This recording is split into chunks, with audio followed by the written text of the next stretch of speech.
Good afternoon, folks. I had said I'm not really going to do true crime, but somebody had requested me to do it. A nice young lady named Ilana was one of my faithful subscribers. Thank you. She really requested this story and that I tell it because it haunted much of her childhood. She's from Australia as well. She lives there. So I'm going to give it my best shot. It has been done by one true crimer I know of on YouTube, and there's some news stories on there.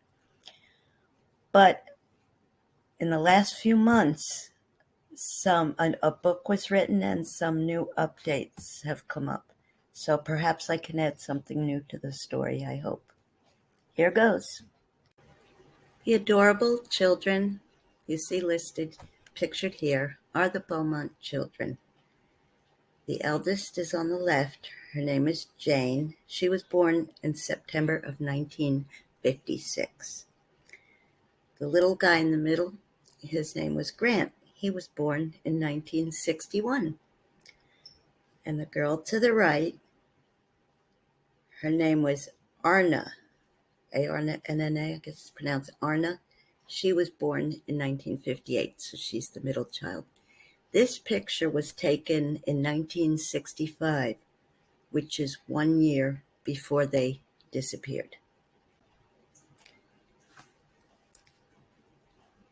On January 26, 1966, Jane, Arna, and Grant were given permission to take the bus to the beach by their mom because she's shown responsibility and she takes care of her younger siblings. At the time of their disappearance, when they went to the beach this day, Jane was 9, Arna was 7, and little Grant was just 4 years old. This beautiful scenery you see here is of Glenelg Beach in Adelaide, South Australia, which is where the 3 children took the bus to the beach that day, a very hot summer day in January in the Southern Hemisphere. The bus trip to the beach was only a 3-kilometer trip. The day before they had actually gone to the beach, too. The dad had dropped them off, and I guess they'd walked home the 25th. That was the day before, but on the 26th, it was dreadfully hot, and there was no way they could walk. So their mom gave them just enough money for the bus fare, plus money to get something to eat. The children were due to come home on the 12 o'clock bus. When they were not on that bus, their mom waited for the 2 o'clock bus, which they were not on either.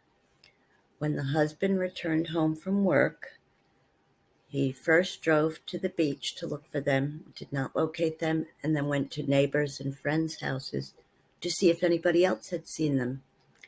They had no luck there either. So at that time, they went to the police station to report their children missing. The very next day, the news of the 3 missing children made the front page of the newspaper, as well as a large search being done around the area. A huge search took place, checking airports, railroads, you name it, anywhere they can think of. At first, they thought the children were just lost. Within 24 hours, the whole nation of Australia had become aware of the case. And at this point, there was a suspicion that it was a kidnapping and foul play had taken place. On 29th of January, a woman said that she saw 3 children that looked like the 3 Beaumont children around 7 p.m. And there's a place called the Padawalunga boat ramp they actually drained it to see if something had happened to the children and maybe, you know, they could be recovered there, and no luck with that. A tall, thin, 30-ish looking man in a swimsuit was seen with these children. Witnesses saw these children with this man, and they didn't seem bothered or worried at all until they came back from a swim, and the money they had left on the beach blanket while they went swimming, the money was gone. These children must have met this man the day before, because one of the children had commented to Mrs. Beaumont that the oldest girl, Jane, had a boyfriend. Now, the mom didn't take it seriously. She figured it was another kid. But that could explain why they weren't nervous with this man. They figured, oh, we know him now. After the man changed out of his swim clothes, while the children were waiting, they went to Wenzel's Bakery. The fact that the children went into the bakery themselves, the adult man did not go with them. Jane, the eldest child, bought pasties and a meat pie and gave a £1 note, which is a lot of money for a child to have in those days.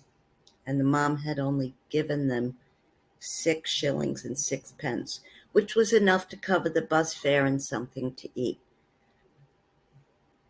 The people in the bakery were also suspicious because they remembered the children from past visits, and they had never ordered that before. It made the police start to suspect the money was given to them by somebody else. Apparently, a postman saw the 3 children, he said, around 3 o'clock that afternoon in the area. And he called back and a couple days later and said, no, never mind, it was that morning I saw them. Another lady said that she saw a man take 3 children into what she thought was an abandoned house, saw a little boy running away, and the full-grown man grabbed him and forced him back in. Then the next day, she didn't see any of them in the house. There was also a psychic that tried to solve the crime, and they gave him his chance, and he didn't solve it either. On the list of suspects were several men who had been convicted of murder of children, and I think they went through each one, and none of them were proven to be the murderer. To briefly summarize this portion of the investigation, several sites were dug up, and the remains were not found. However, there was one site that they were highly suspicious of that only had animal bones. And the 2 men I'm going to tell you about who were researching the case and have just written a book said that sometimes murderers will put animal bones over the human bones, so whoever is searching and digging doesn't go any further. They say, oh, it's animal bones, and they give up the search there. I am anxiously awaiting the release of this book called Unmasking the Killer of the Missing Beaumont Children. Now that I've gotten interested in this case, now I'm like, I want to really see what's going on. This is very recent information. Okay, the people that wrote this book, the 2 authors, are Stuart Mullins and Bill Hayes. They are both South Australian special crime. Well, they were former South Australian special crime investigators and detectives. So they give a lot of very interesting information, including this other person who they are suspicious of.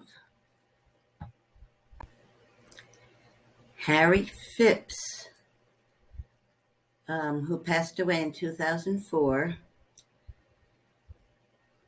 was a very wealthy businessman in the area. Now, his ex-daughter-in-law suspects him for several reasons that are discussed on on that YouTube channel. One of them being that he always gave out £1 notes all the time. He tipped people with them, and you name it. They weren't something that everybody just can pull out of their pocket in those days. Okay, he was wealthy and flaunted it. He didn't mind flaunting it. Apparently, he was generous too. But Mr. Phipps's own son said he was sexually abused by his dad. Okay, I'm just taking this from the channel that I was watching. I did not make this up. My suggestion is that you follow the channel, especially the missing Beaumont children. Or is it just the Beaumont children? Yes, just the Beaumont children.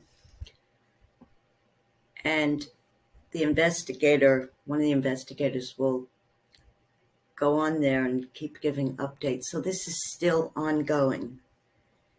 So we could have an answer soon. And now that I'm involved, I'm very interested. But the mom of these children had passed away, so she'll never get closure, of course. I mean, a lot of years have passed, of course. This is still ongoing, the investigation. And now the whole world knows about it. The whole world has known about it, but this latest information is pretty convincing, even though a lot of the evidence is circumstantial. It's a very interesting case, and the world owes it to their memories of those children to at least have an answer, even though the suspected killer is not on this earth anymore. It would provide some closure. So in closing, when I chuckled before, it wasn't at the case, it was at myself, because I do tend to get addicted to a story like this, and I am not an expert true crimer. This is just me talking in a conversational tone and getting interested because, yes, this does deserve to be solved. I can always come back on here and just do a quickie follow-up video if we find out any more news. This is a very old case, and it really does deserve closure. And I give a lot of credit to these two gentlemen who wrote the book, and I really thought the book was available now. I was looking and looking. It was only released in March of 2022. It's just barely 2 months ago. So I'm going to keep my eye open for it. And I am going to definitely come on here just to do a quick book review, and maybe we'll have more answers by then. Once again, I'm an amateur true crimer, but I appreciate you listening. Okay, let's hope for some more safety in this world and safety for everybody, and be able to trust one another again. I mean, it's really hard. Even back then, bad things were happening to children. I mean, it's very sad, and they do deserve closure. So I'll pop back on here once the book comes out or when I see more information. But if you have a chance, check out that channel. It's very intriguing. Okay, I just want to tell you all that I love you. I wish you peace and love. Please like and subscribe. And I hope to see you again very soon. Bye-bye.